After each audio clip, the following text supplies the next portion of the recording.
So in the previous two videos, we talked about sensitivity and specificity, and so there's a relationship between those two. And this is from a practical perspective. What you have to realize is, so we have our, let me draw a little arrow here so we know that what we're really talking about is, and that's how the relationship is. The sensitivity is the first column, and there's some equation that we came up with, and the specificity is the second column, and there's some equation that we came up with. So what we're really looking at is in the first column, the true positives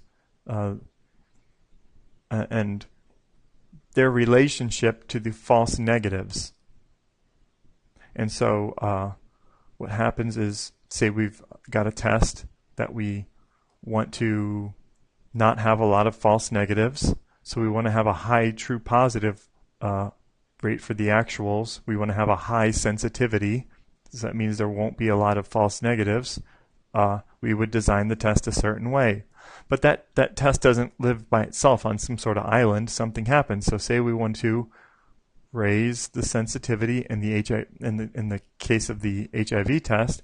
Well, what happens is there's some sort of cost associated with that. There's no free lunch, is the saying.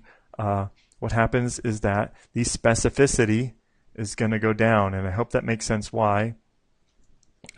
Because if we say, okay, I want to design a test that it really doesn't give me a lot of false negatives. It gives me mostly true positives. I don't want to miss anybody. I don't want anybody out there with HIV that I test and we don't know it. But what'll essentially end up happening, and it depends. There's a lot of different factors. This isn't typically a linear relationship. There may be some sort of other, for those of you who've taken an algebra course, it may be exponential, maybe logarithmic, maybe something else. But keep in mind, this isn't always a completely linear relationship. But in general, if you raise the sensitivity, the specificity is going to go down because we've made some trade-offs in that test. And say our real estate example is if we want to not have a lot of false positives, we just because those are very bad for us. So we want to raise the true negative rate, I should say we want to raise the specificity. What will end up happening is our sensitivity will go down.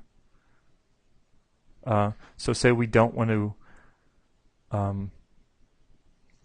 have a lot of if we want our sensitivity, and I'm getting a little flustered with the terms here, but sensitivity to go down, then we make a trade-off with the specificity. And so you can see the relationship between the two, and that there is a relationship, and we'll get more into how we graph this and some of the other cost things later in the course.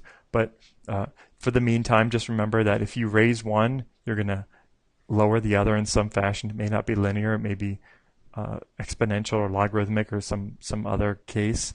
And if we lower one, we're going to raise the other.